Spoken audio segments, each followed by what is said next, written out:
बिहार वासियों को मिला करोड़ों का तोहफा। मुख्यमंत्री नीतीश कुमार ने किया एशिया के पहले डॉल्फिन रिसर्च सेंटर का उद्घाटन। बिहार में 11 सीटों पर एमएलसी चुनाव के लिए आज से नॉमिनेशन शुरू। 21 मार्च को होगी काउंटिंग और आज आ जाएगा रिजल्ट। कल मुख्यमंत्री नीतीश कुमार भी भर सकते हैं नामांकन। भजनलाल सरकार में मंत्रिमंडल की आहट। मुख्यमंत्री भजनलाल ने राज्यपाल कलराज मिश्रा से की मुलाकात। दोनों के बीच घंटों तक चली बातचीत।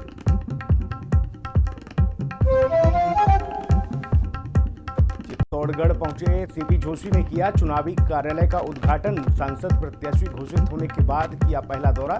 400 पार के नारे के साथ सरकार बनाने का किया दावा।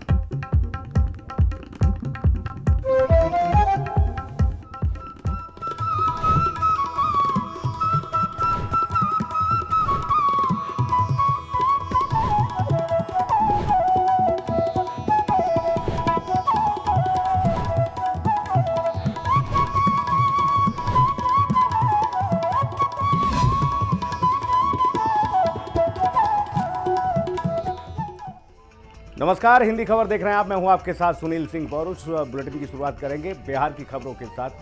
बिहार वासियों को मिला है करोड़ों का तोहफा। मुख्यमंत्री नीतीश कुमार ने दी है बड़ी सौगात। 108 करोड़ 33 लाख रुपए की 26 परियोजनाओं की सौगात यहां पर दी गई है। बिहार जलवायु सम्मेलन का भी शुभारंभ हुआ और एशिया के पहले डॉल्फिन रिसर्च सेंटर का उद्घाटन हुआ है।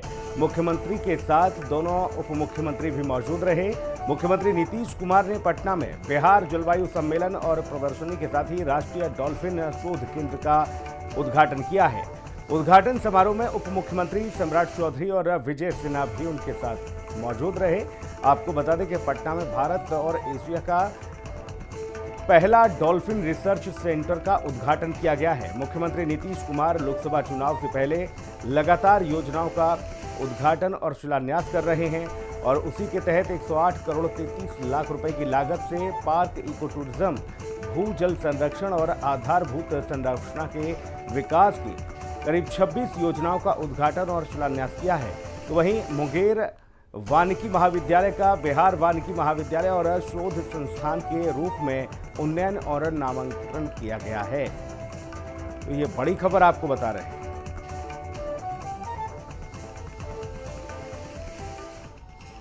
और अगली खबर का रुख करते हैं पटना से। आपको बता दें जहां पर एमएलसी चुनाव के लिए आज से नॉमिनेशन शुरू हो चुके हैं। विधान परिषद की 11 सीटों के लिए हो रहा है नॉमिनेशन।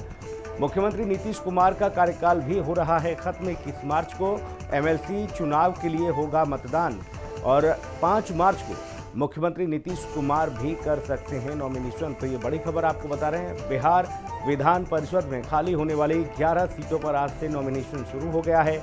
21 मार्च को चुनाव होगा। मुख्यमंत्री नीतीश कुमार, पूर्व मुख्यमंत्री राबड़ी देवी का कार्यकाल भी पूरा हो रहा है। इसके अलावा खालिद अनवर, प्रेमचंद्र मिश्रा, मंगल पांडे, रामचंद्र पूर्वे, संतोष कुमार सुमन, शहनवाज हुसैन, संजय पासवान, रामेश्वर महतो का भी कार्यकाल पूरा हो रहा है। तो वहीं संजय झा का भी कार्यकाल मई में पूरा होगा। लेकिन संजय झा राज्यसभा के लिए चुने गए हैं तो उनको इस सीट को खाली करना होगा और इस तरह 11 सीटों पर 21 मार्च को चुनाव होगा, जिसके लिए आज से नॉमिनेशन शुरू हो गया है। मुख्यमंत्री नीतीश कुमार 5 मार्च को नॉमिनेशन कर सकते हैं, यानी कल कर सकते हैं मुख्यमंत्री नीतीश कुमार अपना नॉमिनेशन। सुजीत हमारे सहयोगी तमाम महत्वपूर्ण जानकारी के साथ मौजूद हैं। सुजीत, विधान परिषद की 11 सीटों के लिए आज से नॉमिनेशन शुरू हो चुका है। कल मुख्यमंत्री भी कमोबेश ये माना जाए कि अपना नॉमिनेशन दाखिल कर देंगे। जी सुनील, बिल्कुल आपने सही कहा। जो सूचना हमारे पास आ रही है उसके अनुसार कल सीएम नीतीश कुमार अपना नॉमिनेशन फाइल करेंगे जी। और इसके लिए पार्टी के अंदर सहमति बन चुकी है और संभवतः कल नीतीश कुमार अपनी दावेदारी को पेश कर सकते हैं, नामांकन दाखिल कर सकते हैं। देखिए सुनील, सबसे बड़ी बात है कि जिस तरीके से विधान परिषद की सीटों के लिए चुनाव होने वाला है उसमें कई ऐसे बड़े नाम हैं जिनका कार्यकाल पूरा हो रहा है। जाहिर सी बात है कि इसमें कुछ ऐसे भी नाम होंगे जो रिपीट भी हो सकते हैं। जैसे सीएम नीतीश कुमार की बात करें, इसके अलावा शहनवाज हुसैन हैं, रामचंद्र पूर्वे हैं, खालिद अनवर हैं, प्रेमचंद्र मिश्रा हैं। ये सब ऐसे नाम हैं जो अलग अलग पार्टियों के हैं लेकिन बड़े चेहरे हैं बिहार की राजनीति में। अब सबसे बड़ी बात ये कि इसमें रिपीट किसका होगा, तो जो सूचना हमें मिल रही है इसके अनुसार बीजेपी की तरफ से जो नाम तय किए जाने वाले थे वो संभवतः तय कर लिए गए हैं। लेकिन इसमें एक और सबसे बड़ी बात यहाँ पर भी है कि बीजेपी जो मंत्री है संतोष कुमार सुमन, जो हम पार्टी से आते हैं, जीतन राम मांझी के बेटे हैं और अभी वर्तमान में मंत्री भी हैं, उनको भी बीजेपी सीट पर जिताने में पूरी कोशिश करेगी, पूरी मदद करेगी। बीजेपी की तरफ से यह रणनीति बनाई जा चुकी है। अब देखना ये होगा कि जदयू की तरफ से किन किन नामों को फाइनल किया जाता है। सीएम नीतीश कुमार का नाम तो इसमें फाइनल रहेगा, लेकिन संजय झा जो गलती थे अब वो निर्विरोध एमपी चुन लिए गए हैं, तो उनकी जगह पर अब सीएम नीतीश कुमार किसका नाम तय करते हैं ये देखना थोड़ा दिलचस्प होगा। जी बिल्कुल। और इस बीच चूंकि राबड़ी देवी का भी समयावधि समाप्त हो रही है और ये माना जा रहा है कि 21 मार्च को वोटिंग होगी, और क्या उसी दिन परिणाम आ जाएगा? जी सुनील, जो परिणाम है उसी दिन आ जाएंगे, जिसके लिए पूरी तैयारी विधान परिषद की तरफ से कर ली गई है। और जहां तक आपने राबड़ी देवी की बात कही, तो ये देखना भी बहुत अच्छा एक दिलचस्प होगा कि आरजेडी की तरफ से सीएम जो रह चुकी है राबड़ी देवी, उनके अलावा और किन किन नाम को तय किया जाता है। साथ ही ये भी देखना होगा कि कांग्रेस की तरफ से किसका नाम तय किया जा रहा है, क्योंकि प्रियंका मिश्रा अभी कांग्रेस के वरिष्ठ एमएलसी में उनकी गिनती होती है और बिहार की राजनीति और प्रदेश की राजनीति में कांग्रेस का एक बड़ा चेहरा है वो। तो ये देखना भी है कि कांग्रेस अपनी तरफ से किसके नाम को दे रही है। खालिद अनवर जो है, उनकी जब कुछ दिन पहले बातचीत हुई थी तो उन्होंने इस चीज को लेकर काफी उम्मीद जताई थी कि हो सकता है कि उनके नाम को भी फिर से रिपीट किया जाए। लेकिन हमें जानकारी मिल रही है इसके अनुसार जदयू जो है एक अल्पसंख्यक चेहरे के रूप में खालिद अनवर के बदले किसी और को भी मौका दे सकती है। लेकिन अंतिम रूप से देखना ये थोड़ा इंतजार करना होगा कि आखिर जदयू अंतिम रूप से अल्पसंख्यक चेहरे के रूप में किससे आगे बढ़ाने की कोशिश करती है और उसे फिर पार्टी का चेहरा बनाएगी। जी सुनील। चलिए, बहुत शुक्रिया सुजीत तमाम महत्वपूर्ण जानकारी के लिए। उधर पटना के गांधी मैदान में आयोजित महागठबंधन की रैली में आए नेताओं ने केंद्र और बिहार सरकार पर जमकर निशाना साधा, जिसका अब जेडीयू ने पलटवार किया है। हिंदी खबर से खास बातचीत में जेडीयू के मुख्य प्रवक्ता नीरज कुमार ने क्या कुछ कहा है, आपको सुनाते हैं। बिहार में रैली हुई और रैली का नाम दिया गया जन विश्वास, लेकिन उसमें जो बातें सामने आई उसके बाद से अब राजनीति का तापमान बढ़ रहा है। हमारे साथ जनता दल यूनाइटेड के मुख्य प्रवक्ता और वरिष्ठ विधान पार्षद नीरज कुमार सिंह हैं। हम उनसे ये जानने की कोशिश करेंगे कि रैली में जो बातें सामने आई उसका बिहार के परिप्रेक्ष्य में कैसा असर देखने को मिल सकता है। नीरज जी, सबसे पहले आपका स्वागत है। ये बताएं कि रैली हुई, उसमें कांग्रेस के भी तमाम दिग्गज नेता आए, लेफ्ट पार्टियों के भी आए। अब ये कहा जा रहा है कि बिहार जो है वो नर्व सेंटर बनने जा रहा है राजनीति का, इसको आप कैसे देखते हैं? देखिए, महागठबंधन की ये रैली अंतिम संबोधन लालू जी का और पुत्र की ताजपोशी। माने लालू जी ने अपने पूरे परिजनों का नाम लिया, माने हमारा सारा परिवार अब जाएगा पार्लियामेंट असेंबली, ये क्लियर कर दिया, और दोनों बेटा का हाथ उठा करके फोटो सेशन करवा दिया। इसके अलावा जो कांग्रेस के नेता, सीपीआई सीपीएम माले के नेता, उनके राजनीति में उनको औकात पर लाने का काम माननीय लालू यादव ने अपरोक्ष रूप से किया।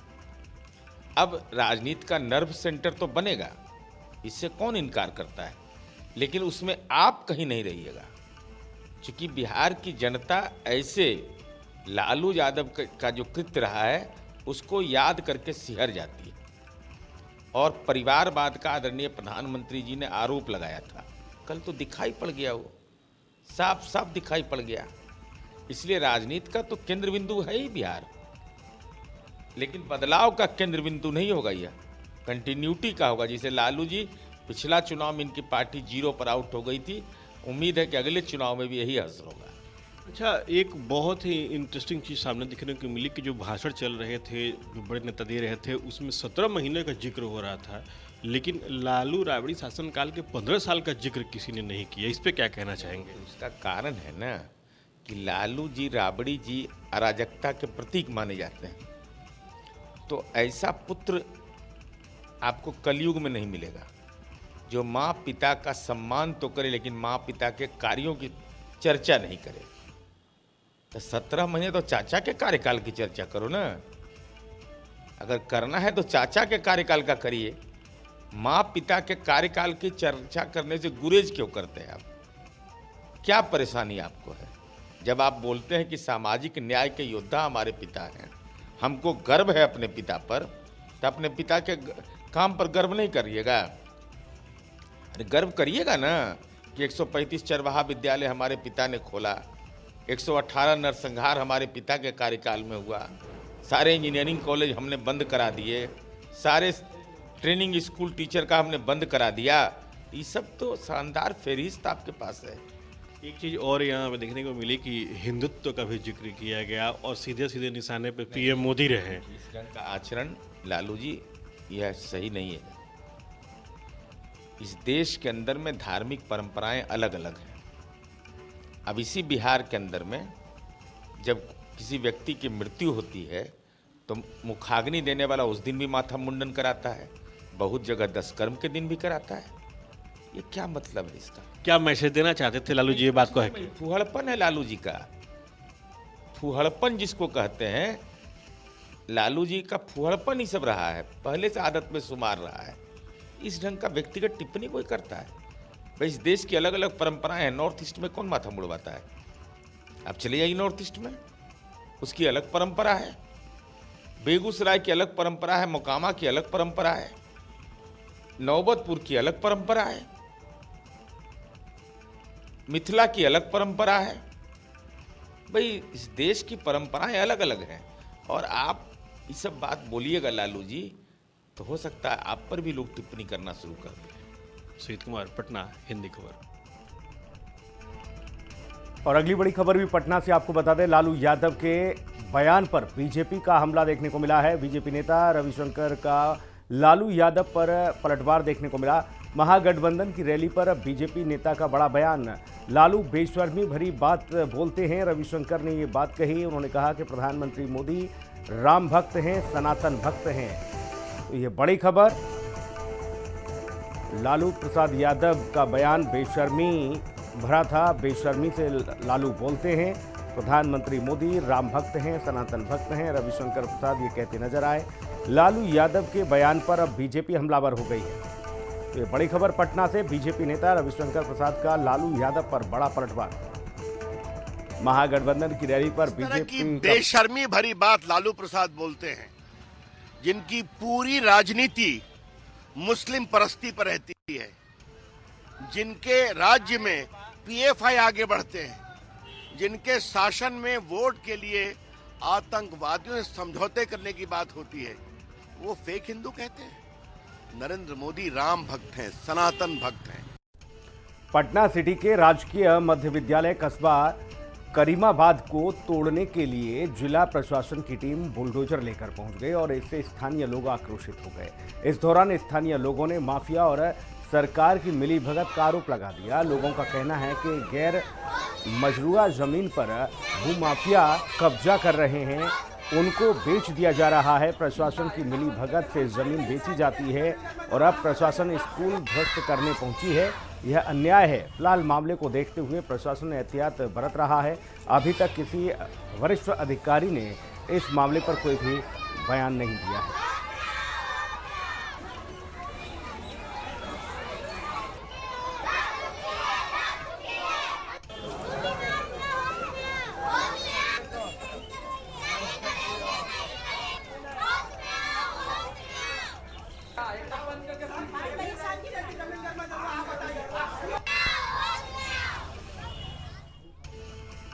खबर अररिया से है, जहां पर फारबिसगंज प्रखंड के हलसलिया पंचायत वार्ड संख्या 1 के लहसनगंज में आपको बता दें कि यहां पर बहेलिया धार पर सड़क और पुल निर्माण की मांग सालों से की जा रही है। स्थानीय जनप्रतिनिधियों द्वारा ग्रामीणों को आश्वासन दिया गया, लेकिन आज तक न सड़क बनी है और न ही पुल का निर्माण हुआ है। सड़क मरम्मती कार्य के नाम पर खानापूर्ति की जा रही है। जानकारों की माने तो हर साल मिट्टी भराई के नाम पर खानापूर्ति कर लाखों रुपए के वारे न्यारे कर दिए जाते हैं। ग्रामीणों का कहना है कि सही से मिट्टी भराई कार्य नहीं होने के चलते बारिश में मिट्टी बह जाती है और मिट्टी बहने के कारण लोगों को आवागमन में खासी दिक्कतों का सामना करना पड़ता है। बहुत परेशानी होता है आने जाने में। हम लोग को पुला धंस गया एकदम, उधर से हम लोग को घूम के आना पड़ता है मुखिया चौक होते हुए। हम यही चाहते हैं कि आप लोग के माध्यम से इस पुला का निराकरण हो, जल्द से जल्द नवनिर्माण हो।